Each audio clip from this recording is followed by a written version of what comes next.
When registering a company abroad, you need to consider one very important aspect, that is annual maintenance.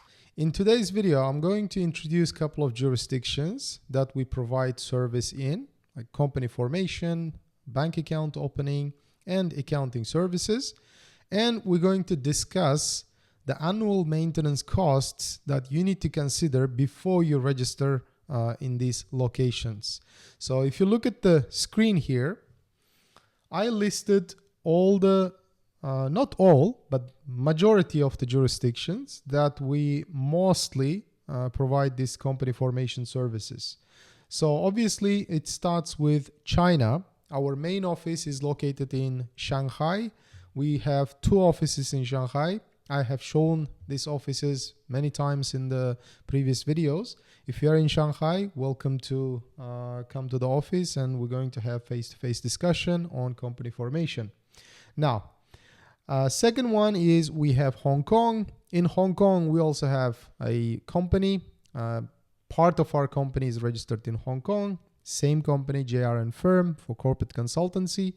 So obviously we provide full range of corporate services there, including company formation, liquidation, opening bank accounts, and many other related services. US, I mentioned that as well. We have a US company as well, not one, actually 4 companies for different businesses. And one of them is JRN firm, corporate consultancy, and it's in the state of Wyoming. There is a reason why, so I'm going to talk in a moment.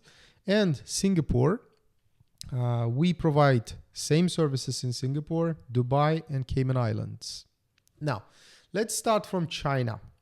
If you look at this table, the second column here, you see annual maintenance without employees. Now, that's local employee and foreign employee. So you don't have to, we haven't actually added the cost because obviously depending on the position, depending on the experience, you've got different costs there. So these are purely technical costs. Usually for accounting, you must pay this. And sometimes, depending on jurisdiction, there is a license renewal. So in the case of China, you have between 700 to 1,000 USD for accounting. Without accounting in China, you cannot register a company. In the beginning, when you file an application, either through us or through other agencies, you need to mention the name of the accountant. We have to, absolutely mandatory, we have to mention the accountant name. So in order to, ask the accountant, in order to, for them to put their name and license number, you need to pay the accounting fee upfront. This is how it works. And there are 2 types of accounting, as we discussed before. One is small scale taxpayer. Another one is general taxpayer in China. General taxpayer is the company, trading company, import and export, which has the right to apply for VAT refund. And that type of accounting is obviously slightly costlier.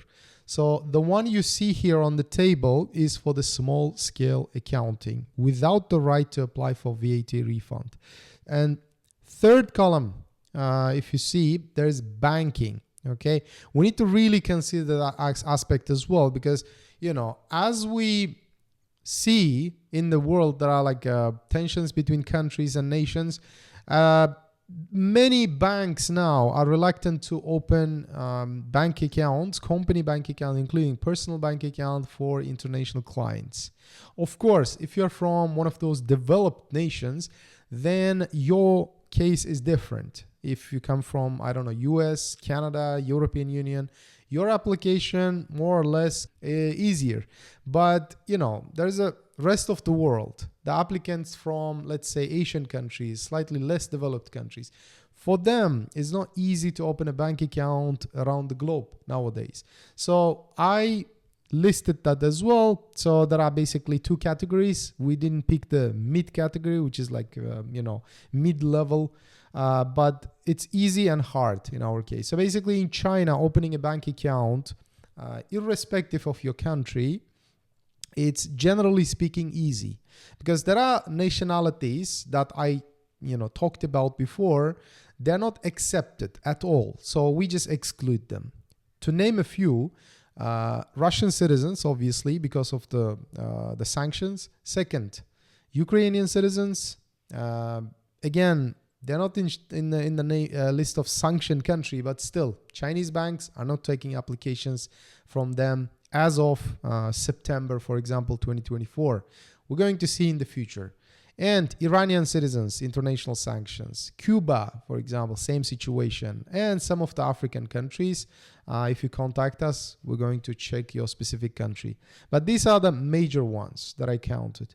So, but any nationality, except these that I counted, usually it's easy to open a bank account, both personal and company. Hong Kong, you see here. Hong Kong, technical cost is for the license renewal, including the registered office, registered address, not the office, registered address for the company, and annual secretary, resident secretary. So in this aspect, actually, I would like to add this as well. Sometimes people confuse when we say, registered address and resident secretary. They automatically assume that we provide them with an employee, in Hong Kong. Local resident secretary in Hong Kong is not an employee of the company. It's just to fulfill the requirements to register a company, because you need to provide this local resident secretary in order to register your company. So we have a company in Hong Kong. So our company is going to play this resident secretary role, and obviously it's paid service. So that included, total, you're looking at around 700 USD service charge every year. And next we have USA. The reason why we pick Wyoming is specifically for companies and company owners who are not US tax residents, who are not US citizens. So Wyoming is especially good because company owners are not publicly disclosed. And next, obviously, like I said, if you are not US citizen, you're not a US tax resident or any member of FATCA, then it's a great place to register your company. Online business, basically. If you run an online business, Wyoming is great. And for Wyoming, approximate cost, that includes state filing and tax filings, through the accountant, through CPA in the US. Approximately, you're looking at $800 per year. And bank account opening is hard in the US, especially nowadays. All these fintech companies, for example, Wise, or let's say, Relay Finance and different kinds of like online banks, they're not opening USD bank accounts for international clients. There are ways, however, if you contact us, we're going to walk you through it. You can also make a call, schedule an appointment, and we're going to talk. But there are ways to open a USD bank account through these fintech companies. But if you're, of course, able to travel to the US personally, then we can make an appointment with one of those traditional banks, for example, JP Morgan, Chase, etc., etc. And almost forgot, opening an account in Hong Kong. If you do it through us, we're going to open the bank account through fintech, online bank.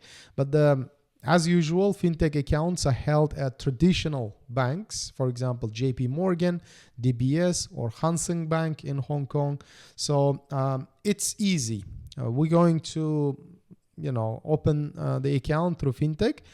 So it's comparatively easier. But if you are able to, for example, rent a physical office space in Hong Kong and plus at least hire 2 employees, resident employees in Hong Kong, then you are able to open a traditional bank account in Hong Kong. Nowadays, unlike previously, like a couple of years ago, the requirement to open traditional bank account in Hong Kong was just to rent a physical office space.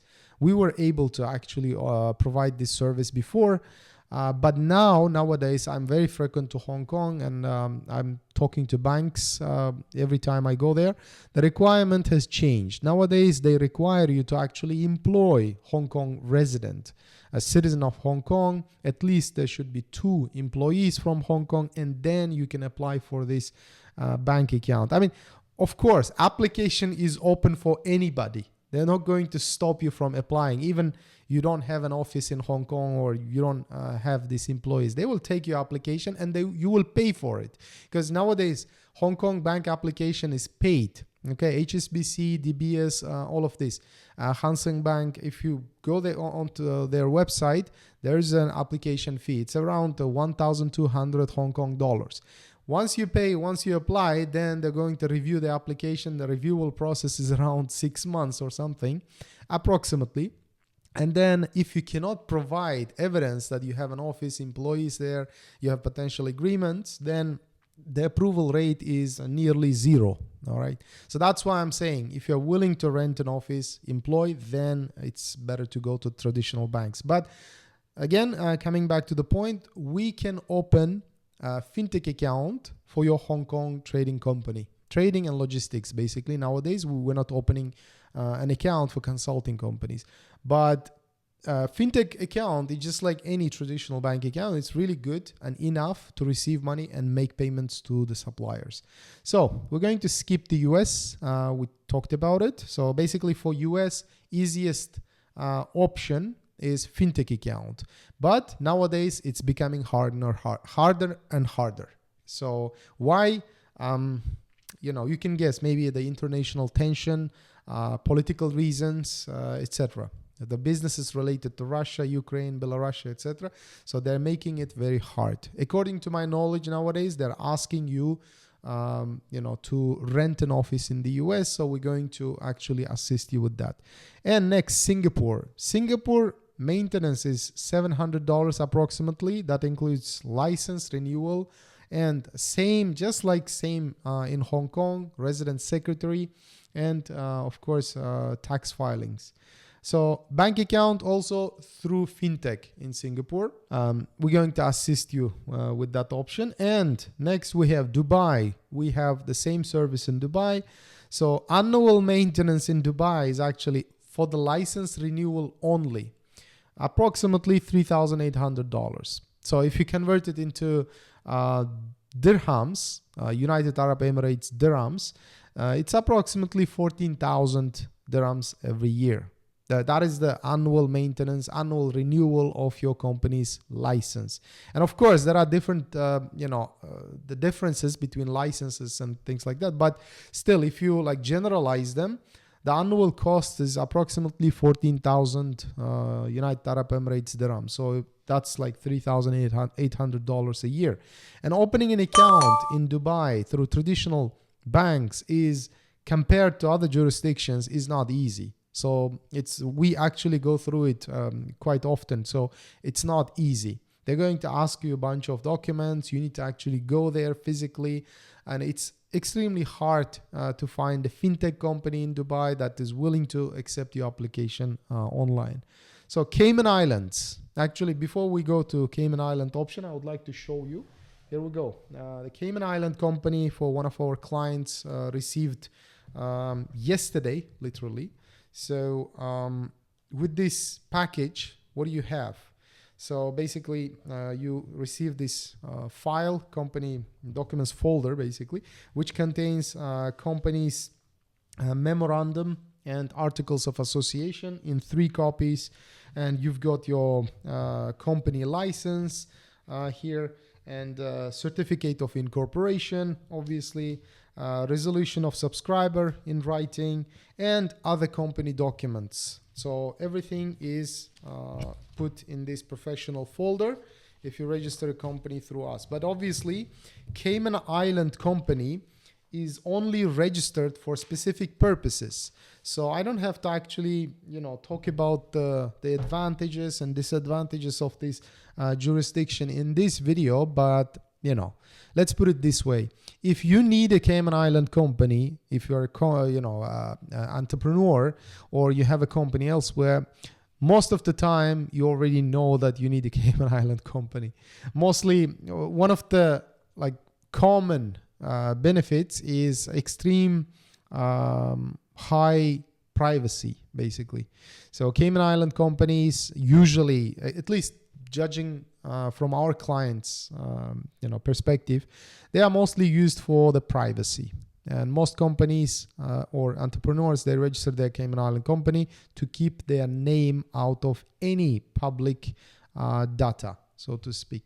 And of course, it's easier to maintain, and easier to maintain in a way that there are not many requirements. Not many requirements that you have to go through. Not a lot of paperwork, like for example annual meeting or annual audit, etc. It doesn't exist, all right, in Cayman Island. But of course it's a bit costly company, so for annual review and plus for example companies license renewal, you need to calculate approximately 4,500 USD every year. And opening a bank account in Cayman Islands inside the country is not easy. It's of course possible if you rent a physical office there and you attend the bank meeting personally. It's possible, of course possible. But however, most of the clients, they cannot visit Cayman Islands that easily, so they prefer fintech. So fintech is easy. Let me put it this way. Fintech is easy. We have multiple fintech solutions for Cayman Island companies. If you register your company through us, we're going to open that account for you as well. So here we go, guys. Why did I pick this topic? Is because most of the time clients, potential clients or viewers on YouTube, they don't consider these costs.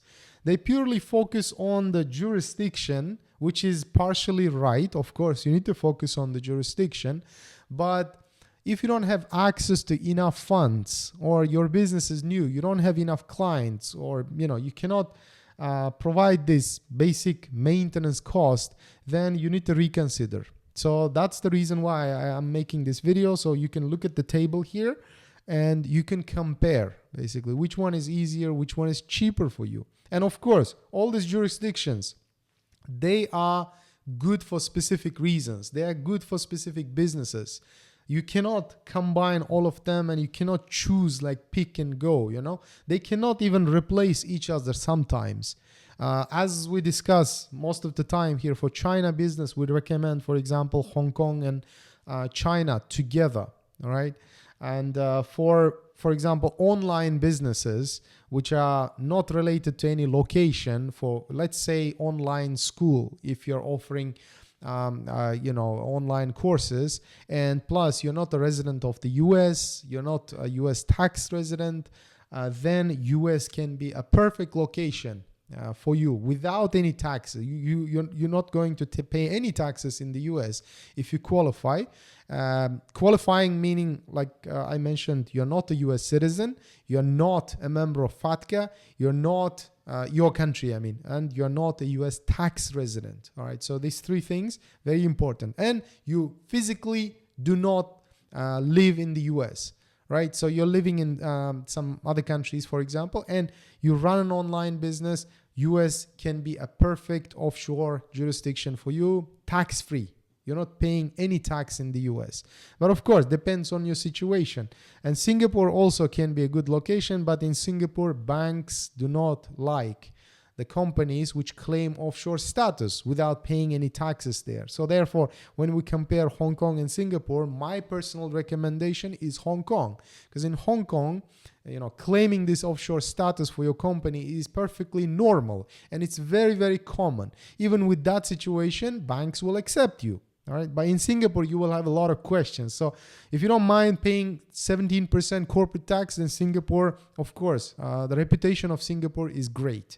And Dubai, yeah, this is the most attractive part.